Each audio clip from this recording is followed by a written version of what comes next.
¿Qué tal? Buenas tardes a todos aquí presentes. Bueno, buenas tardes, René, buenas tardes.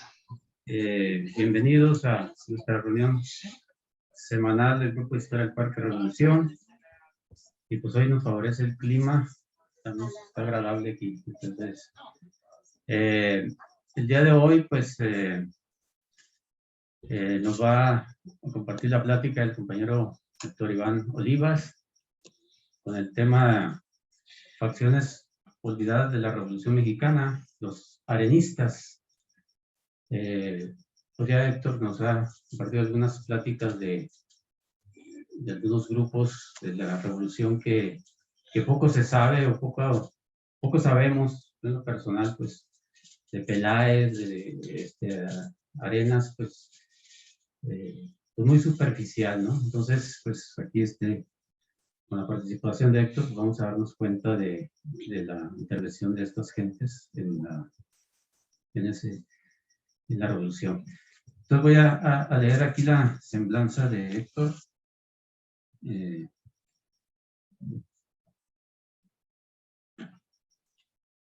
Héctor Iván Olivas González, él es licenciado en Derecho por la Facultad de Derecho de la Universidad Autónoma de Chihuahua. Es de los miembros fundadores de nuestro grupo de Historia del Parque Revolución, junto con el señor Alfonso Sotelo Domínguez, desde el año 2013.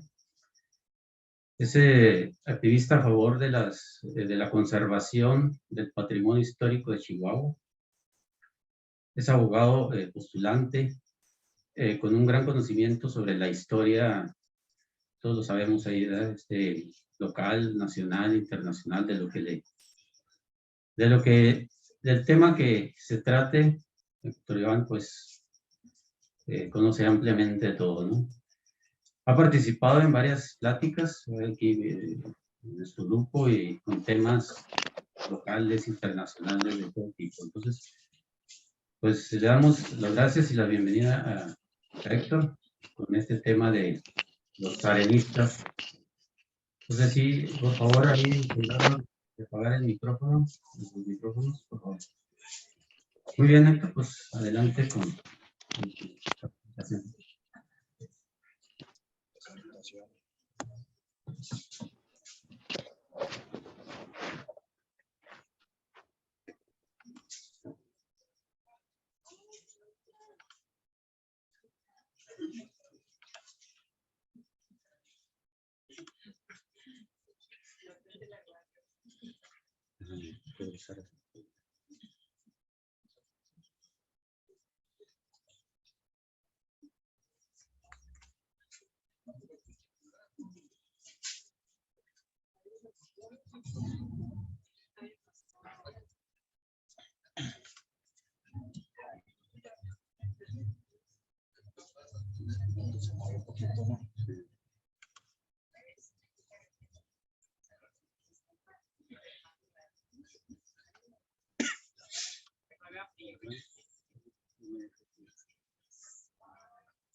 Un momentito aquí, este es un oficio poco diferente.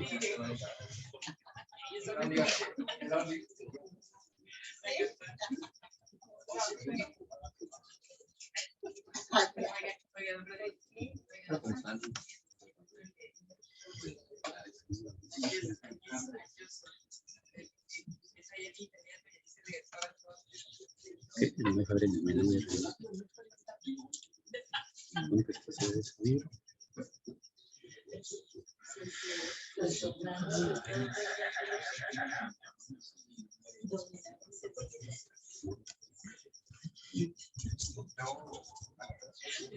A ver, ya voy a dejar de compartir un rato para volver a...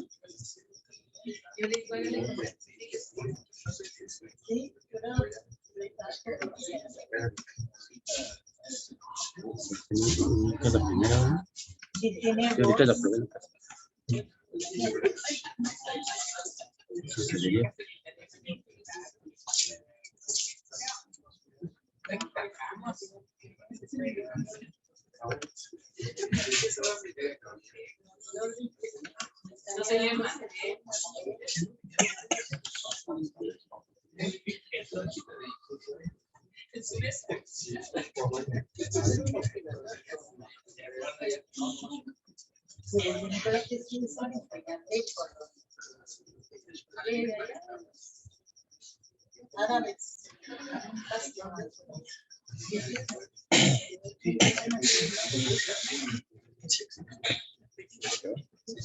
Pero Tanto en el Zoom.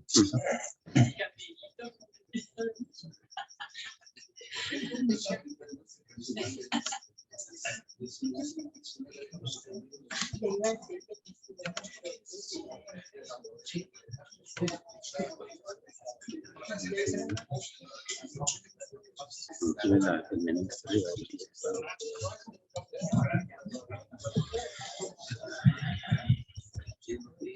Para que esté en presentación.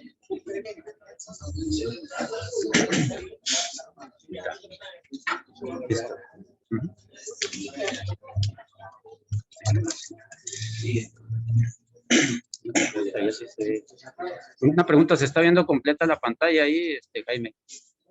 No, no se ve pues, facciones olvidadas de la revolución, nada más dice, pero sí se ve completa, nada más la palabra ahí, Fred.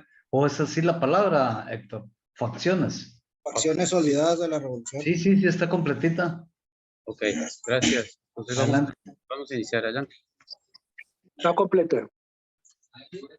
Bueno, pues vamos a continuar con esta serie que ya habíamos presentado algunas partes anteriormente, como mencionaba René, ¿no? De los pelaicistas. Y pues recordando rápidamente, cuando estudiamos la revolución, usualmente pues nos vamos con las grandes facciones conocidas, zapatistas, carrancistas, villistas, el grupo Sonora y obviamente los federales, ¿no? Que dominaban buena parte del territorio nacional, sobre todo la región norte, y bueno, el zapatismo que se distinguió por un dominio considerable al sur de la Ciudad de México. Y es importante decir que todo el territorio nacional estaba en una efervescencia política considerable y hay muchísimas otras facciones que pues no son tomadas en cuenta realmente ni en ningún programa de educación básica y en lo general es algo un poco conocido, ¿no? Hay que recordar que había fuerzas de carácter revolucionario, que son aquellas que buscaban el cambio del régimen porfirista, son muchas sobre todo basadas en el maderismo, otras pocas como los magonistas que eran independientes de esa corriente o que no nacieron de ella.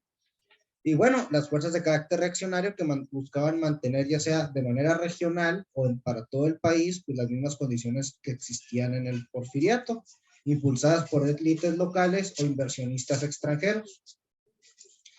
En este caso vamos a hablar de los arenistas. Los arenistas son una facción o son un grupo revolucionario que domina la zona, el estado de Tlaxcala en el periodo revolucionario y buena parte del estado de Puebla. Sin embargo, su influencia y su área de combate se extiende tan lejos como Veracruz, como el estado de Hidalgo, estado de México e incluso la frontera con Morelos, precisamente con la zona zapatista.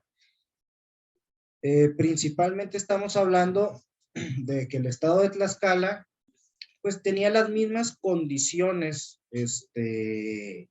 sociales y materiales que imperaban en el resto del país.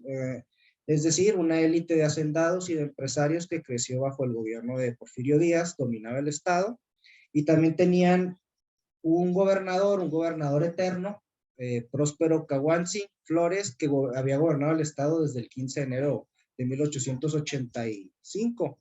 Tenía para 1910 25 años en el cargo, situaciones similares a las de otros estados. Había 88 haciendas que concentraban la mitad del territorio del estado de Tlaxcala, y la industria textil era vital en la región de Tlaxcala y de Puebla. De hecho, las fábricas textiles eran escenario de un movimiento obrero muy fuerte durante el periodo del porfiriato. Casos similares pues, se presentan en otros estados, en nuestro caso las mineras,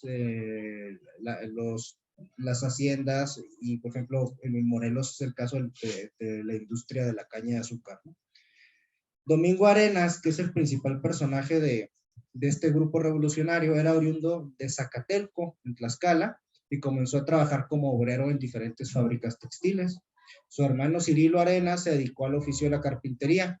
Y otro líder muy importante de este movimiento era un abogado, Alberto L. Paniagua, quien llegó a Tlaxcala desde el estado de Tabasco, alguien que ya tenía ideas contrarias al régimen porfirista.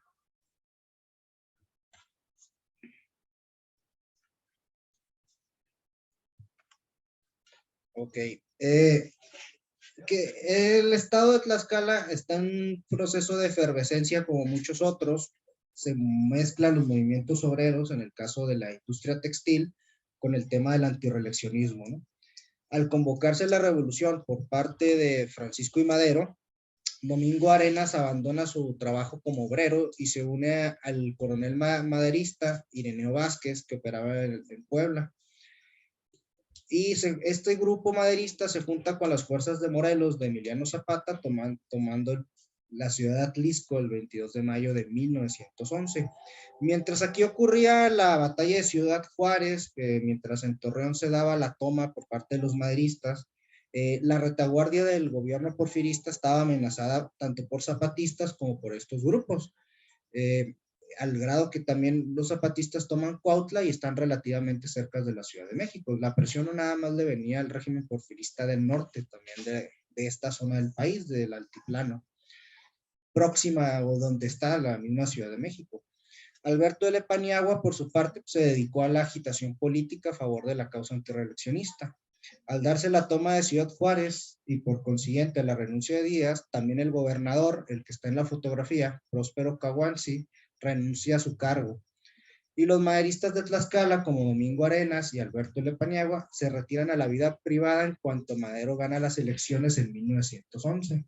Sin embargo, como sabemos, el maderismo no cumple con todas las expectativas de los diferentes grupos revolucionarios que ya entraron a la lucha, y para el 25 de noviembre de 1911 los zapatistas proclaman el Plan de Ayala.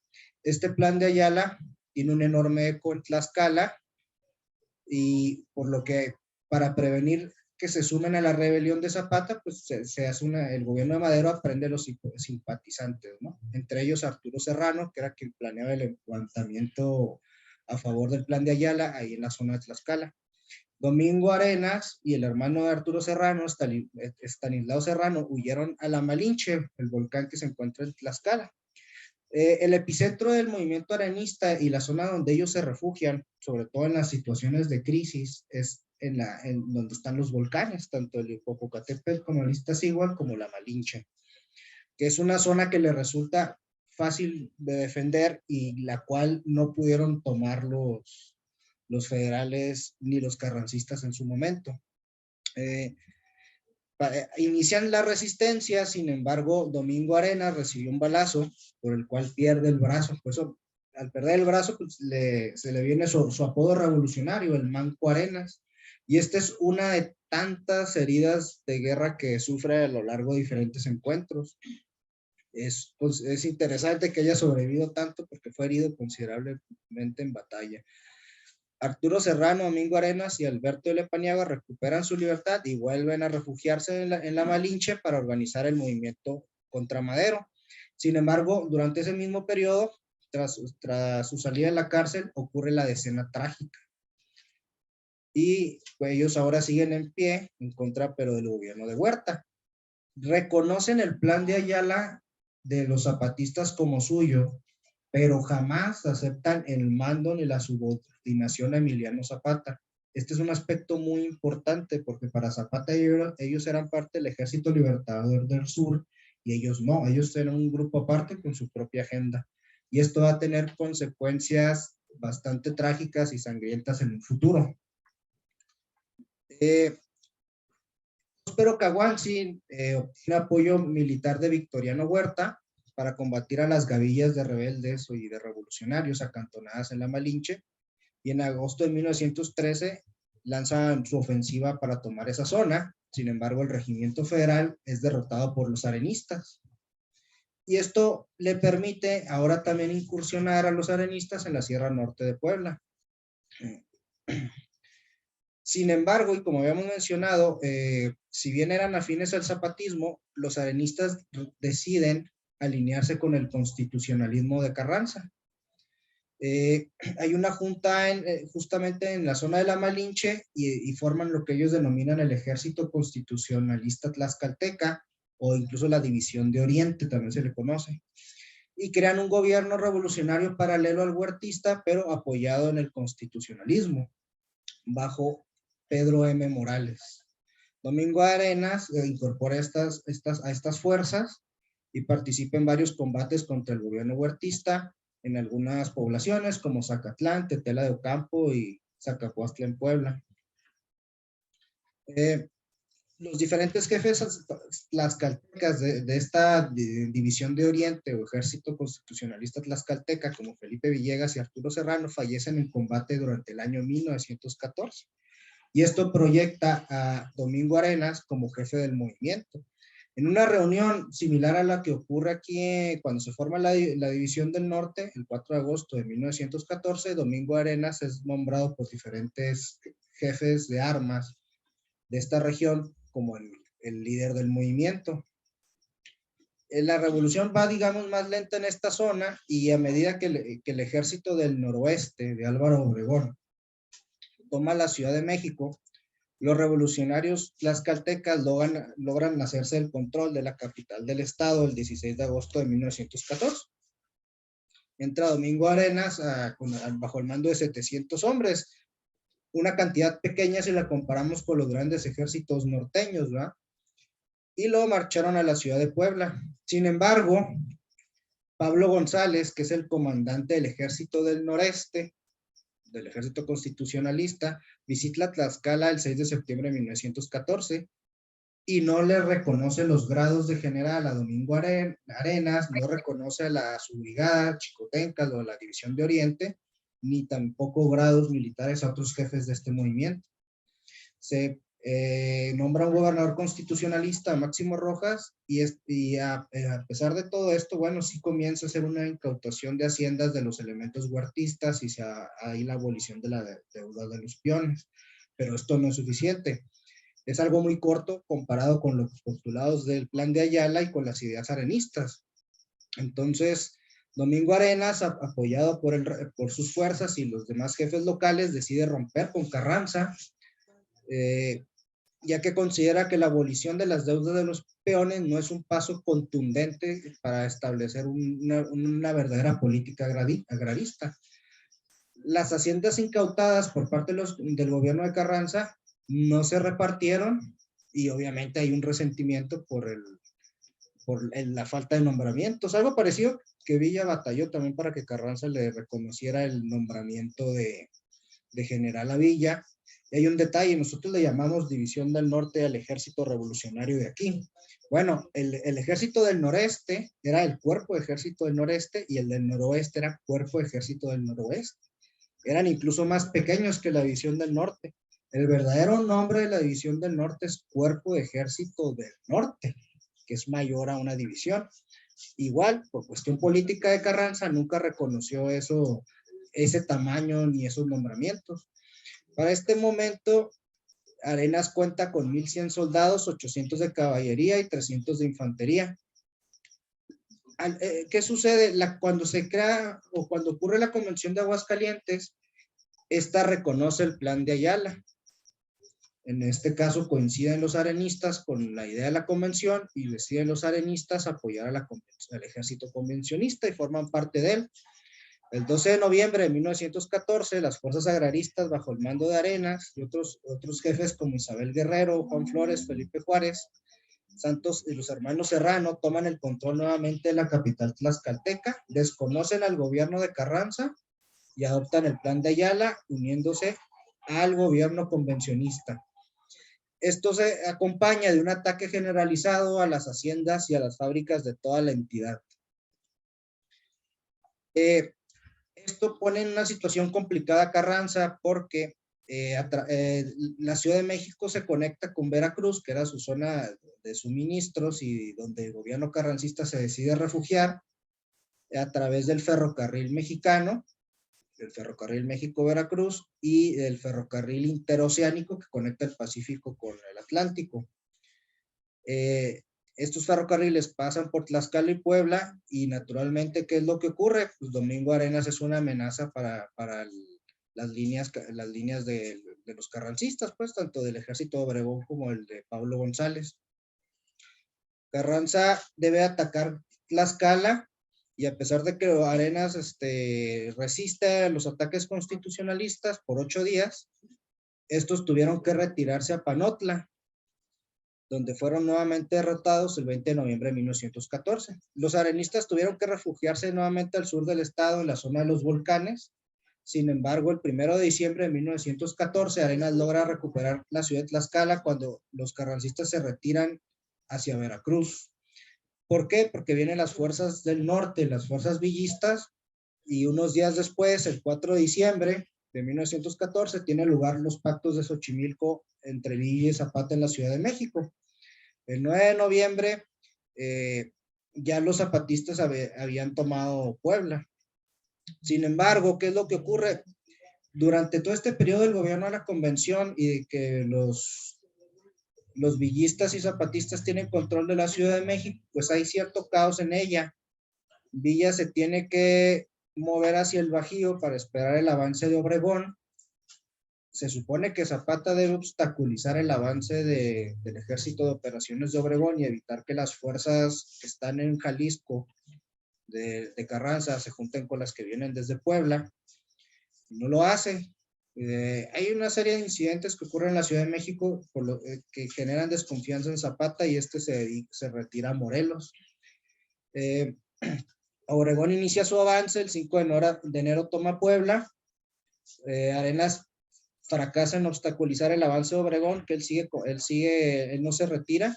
El general carrancista Francisco Cos lo derrota en el Cerro de San Jerónimo Calera y tiene que ser trasladado a la Ciudad de México porque nuevamente es herido. Obregón avanza a Pisaco, luego a Tlaxcala y toma la Villa de Guadalupe y finalmente debe evacuar el gobierno de la convención rumbo a Cuernavaca y Obregón se hace de la Ciudad de México el 28 de enero de 1915. Obregón y Villa están por tener su choque en el Bajío, la batalla decisiva de la etapa de la guerra de facciones. El gobierno de la convención ve como vital que se interrumpan los suministros de Obregón que le están llegando desde Veracruz.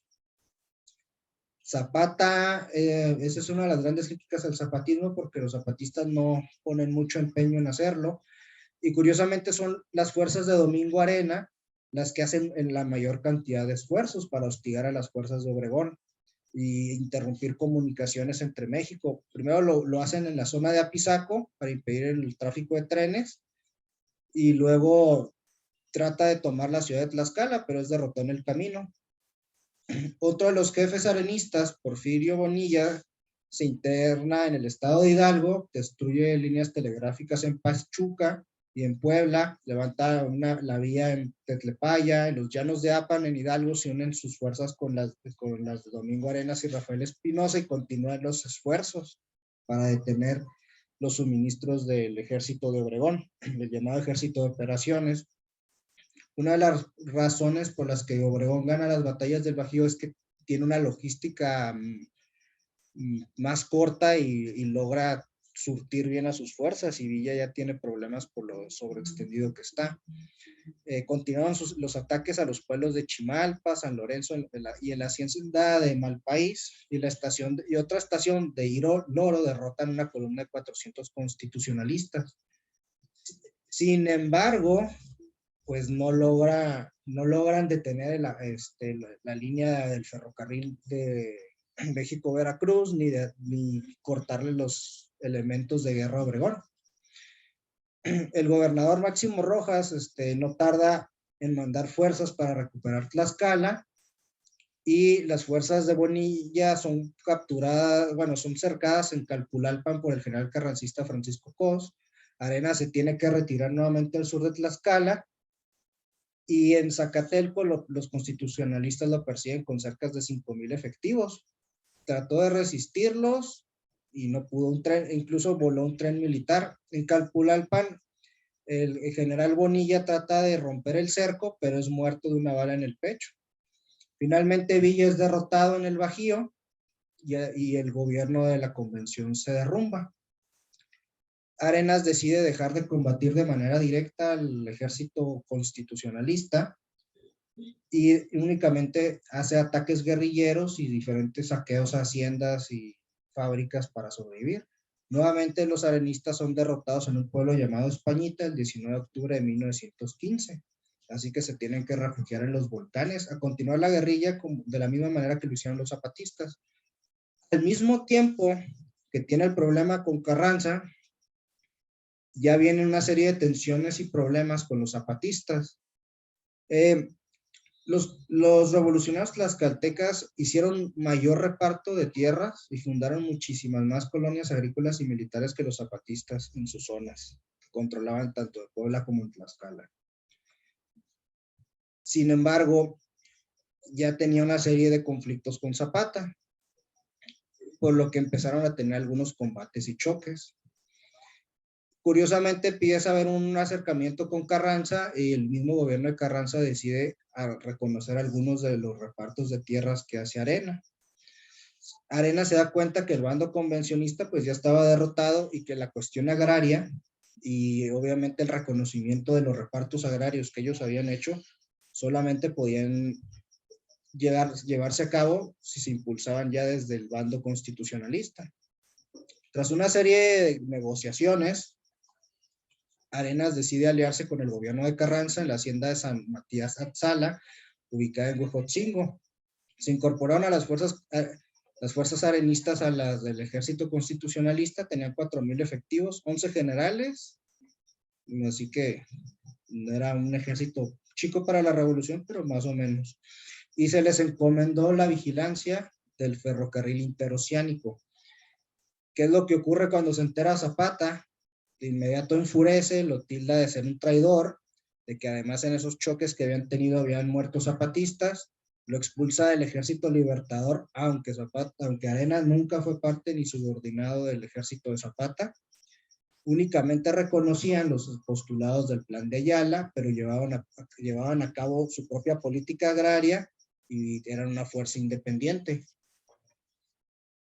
Sin embargo, los zapatistas comenzaron a atacar las colonias militares creadas por Arenas y los repartos agrarios e incluso masacraron a campesinos y civiles, incluyendo indígenas, un lado del zapatismo del que no se habla mucho. Así como el villismo tiene sus historias negras, obviamente el carrancismo, los sonorenses y los federales, el zapatismo tiene también las suyas y las atrocidades del zapatismo sobre todo se cometieron en contra de las fuerzas arenistas y contra los pobladores que habían recibido tierras por parte de Arenas. Aún así, Arenas trató de mantener un canal abierto con Zapata y hubo una serie de negociaciones para tratarlo de jalar a unirse con Carranza. Y esto lo que generó es que algunos jefes zapatistas se vieron motivados a deponer las armas y el Ejército Libertador del Sur empezó a sufrir de deserciones, por lo cual para Zapata era una necesidad importante eliminar o derrotar a Arenas. ¿Cuál es el problema? No tenía la capacidad militar para invadir Tlaxcala y vencer a los arenistas, ¿verdad? ¿Qué fue lo que ocurrió? Dos líderes zapatistas, Fortino Ayaquica y Gildardo Magaña, que los conocedores de Villa conocerán bien este nombre, es quien enseñó a leer a Francisco Villa en la cárcel, buscaron una entrevista con Domingo Arenas.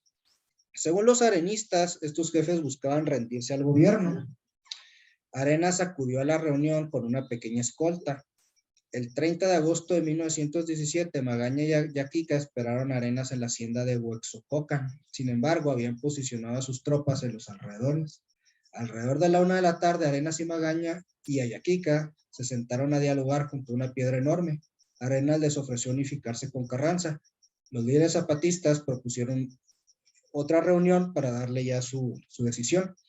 ¿Qué es lo que ocurre? Cuando se despide Arenas, le da la mano a Gildardo Magaña Le jala la mano y le clava un puñal en el estómago. Los zapatistas dispararon contra los arenistas y Magaña logró acertarle otras puñaladas a Arenas.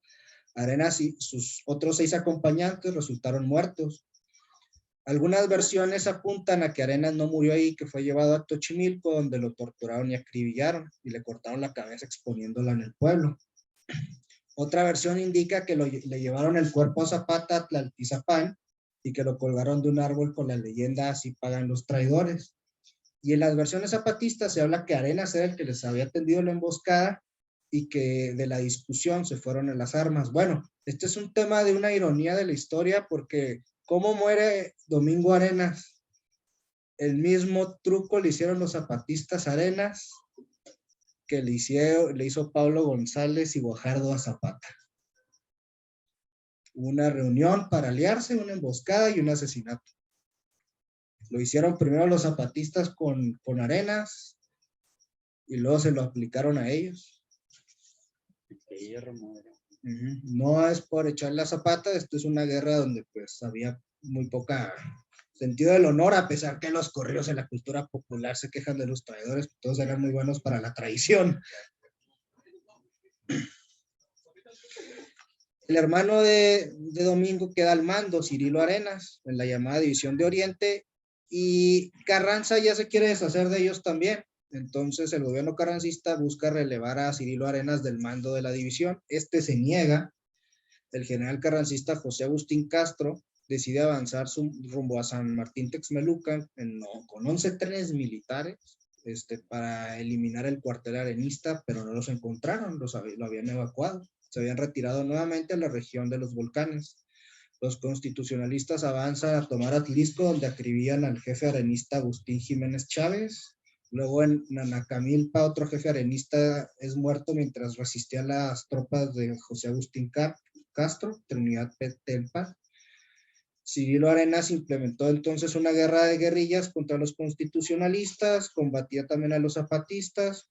Entonces comenzaron a volar vías, destruir infraestructura ferroviaria, atacar y asaltar trenes. En 1918 y 1919 atacan 5 veces Atlisco, 11 veces Cholula, 5 Huejotzingo, 6 veces San Martín Texmelucan y 2 Puebla, y una de la propia Tlaxcala, además de ataques y saqueos a haciendas y fábricas textiles. En una emboscada, Cirilo Arenas incluso mata al general constitucionalista Dionisio Carrión. Y estamos hablando de una zona vital para mover suministros. Y imagínense, Carranza tenía esta bronca aquí, tenía Morelos con los zapatistas, tenía Chihuahua con Villa y otros grupos y el propio que habíamos hablado de Peláez en la zona de la Huasteca. Entonces, el gobierno carrancista no estaba tan firme en tiempos ya incluso del constituyente, ¿verdad? Nuevamente, los constitucionalistas lanzan una ofensiva sobre San Martín Texmelucan, destruyen el cuartel arenista, como había mencionado, y Cirilo Arenas los espera cerca de la ciudad, del pueblo, y les produce una emboscada, 200 bajas. Sin embargo, como tiene más efectivos ya el gobierno de Carranza, las fuerzas de José Agustín Castro, pues los obliga a retroceder. Para finales de 1918, también existe otro enemigo que estaba causando bajas en las filas arenistas. Un enemigo que nosotros pues, de alguna manera conocimos muy de cerca estos últimos años, la influenza española, o una versión, y el líder arenista, Alberto L. Paniagua, muere en la epidemia. El gobierno incluso llegó a utilizar aeroplanos para localizar los campamentos arenistas, y uno llegó a acercarse tanto que regresó tiroteado. Las fuerzas arenistas interrumpían de manera constante el tráfico del ferrocarril interoceánico y del ferrocarril mexicano. El que ven en la foto es José Agustín Castro, que es uno de los principales generales carrancistas. Y además incluso implementaron la táctica del secuestro de los pasajeros de los ferrocarriles. El 7 de agosto de 1919, las tropas arenistas bajo el mando de Isabel Guerrero entraron a Cholula y saquearon completamente la ciudad. Sin embargo, ya el poder material que tiene el gobierno de Carranza y la cantidad de efectivos que acumula, le hace imposible a Cirilo Arenas afianzar el territorio, entonces tiene que estar huyendo constantemente. Esto lo motiva para negociar nuevamente la rendición con Carranza, y hace una serie de gestiones con algunos jefes con los que había combatido del lado carrancista. Sin embargo, el 28 de febrero de 1920, Cirilo Arenas va a Cholula a ver cómo iban sus gestiones para la rendición. Tiene una novia ahí en Cholula y asiste al teatro con ella. Parece que algunos agentes del Ministerio Público Federal de esa época lo ven sospechoso y lo detienen. Finalmente reconocen que es Cirilo Arenas, y el 1 de marzo el general Francisco L. Urquizo, subsecretario de Guerra y Marina, conocido por algunas de las obras sobre la historia de la revolución más importantes de primera mano, ordena que sea sometido a consejo de guerra por rebelión en la ciudad de Puebla. A pesar de todo tipo de gestiones políticas, incluso se tramitó un juicio de amparo donde el juez de distrito suspendió el procedimiento, algo parecido a lo de Felipe Ángeles. Cirilo Arenas fue condenado a muerte y fue fusilado a las 4:40 de la mañana del día 4 de marzo de 1920 en la ciudad de Puebla. Tenía 25 años. Con esto termina el movimiento arenista, salvo por algunas organizaciones agrarias como la Confederación Social Campesina Domingo Arenas, que buscaron durante algunos años llevar a cabo el reparto de tierras. A diferencia de lo que ocurrió con el zapatismo, pues al arenismo no le tocó el plan de Agua Prieta. Le tocó, ya estaban las tensiones entre Carranza y Obregón en este periodo, pero ya no le tocó el plan de Agua Prieta, ya no le tocó rendirse a Obregón y pasarse al bando ganador ya de la revolución, el definitivo, como sí ocurrió con los zapatistas que sobrevivieron a Zapata, ¿eh? Y otros grupos. La bibliografía, pues el clásico de Zapata, John Womack Jr., lo menciona la versión zapatista del asesinato de Domingo Arenas, y el libro básico, yo creo que donde viene más información lo pueden encontrar en línea en el Instituto de Investigaciones Sociales de la UNAM, es La Revolución en los Volcanes, Domingo y Cirilo Arenas, que habla muy largo y a muchísimo detalle de todos los aspectos de la revolución en esta región y sus relaciones con otras fuerzas.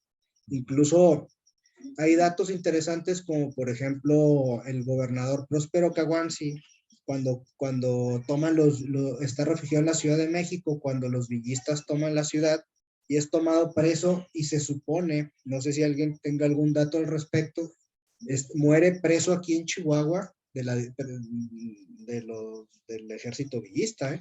No lo fusilan ni nada, pero parece que muere de una enfermedad mientras está preso aquí en la ciudad.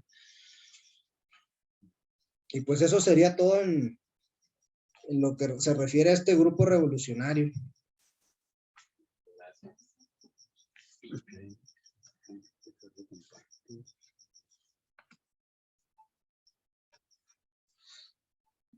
Pues muy bien, Héctor. Felicidades, Héctor. Yo no sabía nada de este grupo, desconocía al 100%. Felicidades. Pues a ver si hay alguna pregunta, participación.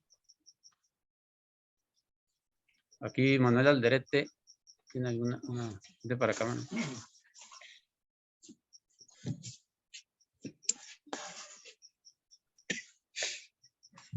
Bueno, como felicidades, ¿cierto? Porque no sabían casi nada de esto.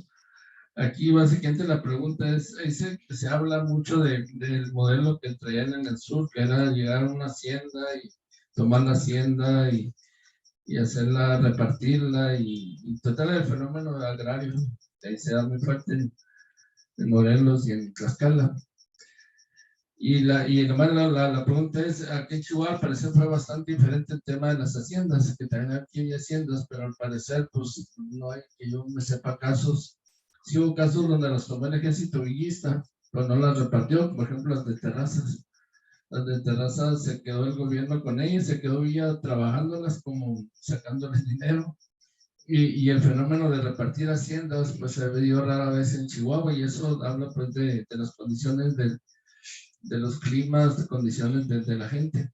¿Cuál es tu opinión sobre esa diferencia entre repartir haciendas en el sur y acá que no se repartiera.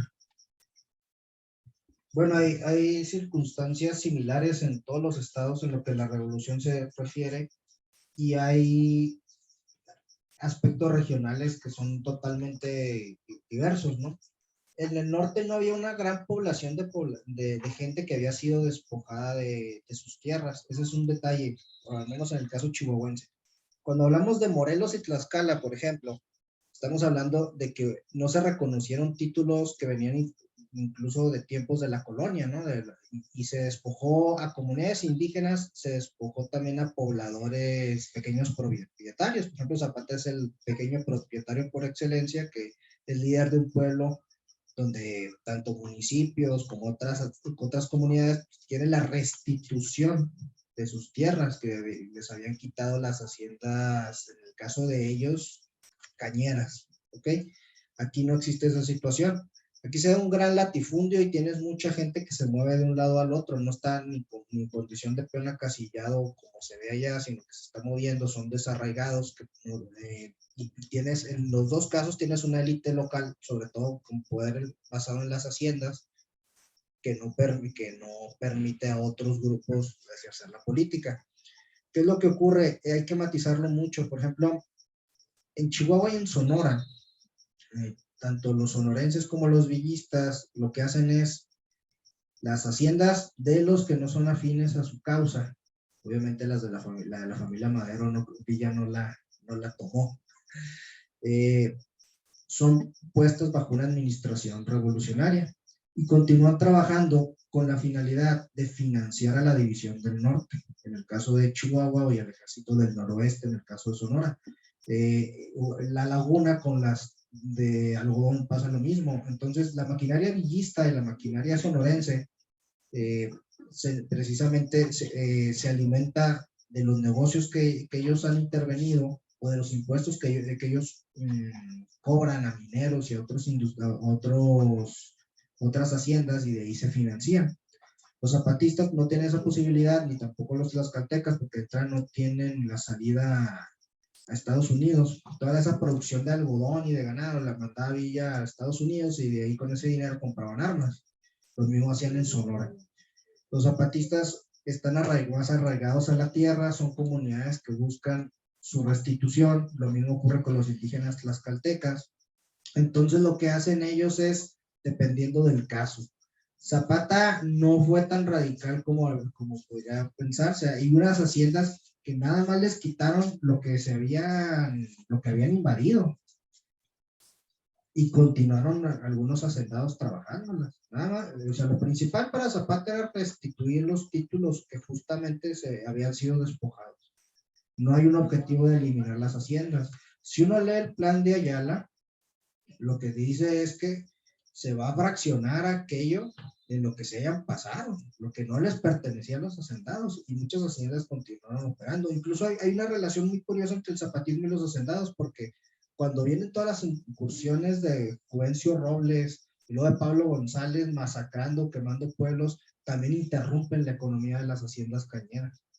Algo similar pasa en Tlaxcala. Entonces, muchos hacendados tampoco están de acuerdo con las medidas tan represivas contra las guerrillas. Entonces, hay cierto equilibrio. Naturalmente, ya los gobiernos posteriores, y no hablo de Carranza, ni del 27 constitucional, ni de su ley agraria, sino ya lo que vendría ya posterior con los sonorenses, ya se va haciendo más radical. Es donde de hecho el latifundio se elimina por completo. Ahora, la Constitución le pone fin al latifundio poniéndole límites, pero la estructura, digamos, económica de la hacienda propiamente no se elimina, ¿no? Entonces, son circunstancias diferentes porque aquí no hay una restitución de títulos que sí hay en esas regiones. Hay que recordar que todos hemos visto lo poco poblada que estaba en su momento Chihuahua y Sonora, por ejemplo, que son los dos ejemplos típicos. En relación, por ejemplo, a la densidad poblacional que tenía el altiplano central, y sobre todo aquí no había mucha estructura de comunidad indígena como ocurre allá, que eran los que habían sido despojados, ¿no? En todos los casos sí había cierto detalle con el tema de las tierras, de los fondos de los pueblos. En Morelos prácticamente los desaparecieron en muchos municipios, las haciendas. Aquí también había cierto conflicto con eso, pero no al mismo nivel. Muy bien. Por ahí, Ricardo, tienes la manita, ¿eh? Adelante, Ricardo Pérez. Sí, gracias. Muy interesante, Héctor. Tengo una pregunta en el sentido de si sabes de alguna influencia extranjera que estuviera apoyando en algún momento el movimiento arenista, porque yo no conozco nada hasta ahorita, pero pues siempre había mano negra en muchos de esos casos, ¿no? En el caso de Arenas no hay ningún detalle. Arenas gravitó entre fuerzas diferentes, entre la convención, entre Carranza y Zapata. No hay muchos datos de algún tipo de relación internacional que tuviera el movimiento arenista. Claro. Es diferente con los zapatistas. Los zapatistas tenían agentes en Estados Unidos, si bien no para comprar armas, sí para impulsar cierta propaganda, tenían cierto contacto con algunas delegaciones extranjeras, incluso llegaron a ser visitados. También es muy reducido por las circunstancias, es un enclave que no tiene salida, ¿no? Si lo comparamos, claro, por ejemplo, con el gobierno de Carranza, tenía salida a Veracruz y tenía que lidiar, obviamente, con diferentes relaciones internacionales, el conflicto que tuvo con Peláez, que es un conflicto con los ingleses, la relación de Carranza con Estados Unidos es relativamente tensa. Cuando se decanta la revolución a favor de él, pues los carrancistas tienen ya el apoyo estadounidense y ya su relación con Estados Unidos es enorme, o sea, y más allá de lo que sabemos, no de Columbo, sino de que tenía una buena relación con ellos, los sonorenses igual. Los alemanes tuvieron cierta cercanía de repente buscando a Villa, también a los sonorenses. Algunos carrancistas tenían incluso orígenes de familiares alemanes y a los ingleses en particular los veían con mucha desconfianza por esa razón. No es una facción que tuviera mucho acceso a la política global a diferencia de otras. Claro.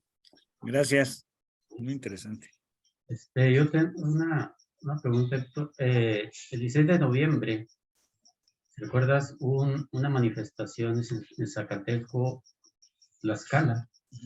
O sea, previa al inicio del 20 de noviembre. Y bueno, pues fue sofocada por el ejército que fue de Puebla. No sé si esa manifestación ya estaban tanto Domingo como Cirilo, los arenistas, participando desde esa fecha. Cirilo y Domingo no, pero Alberto de la Paniagua sí estaba muy metido en el movimiento maderista y sí andaba en esos movimientos previos.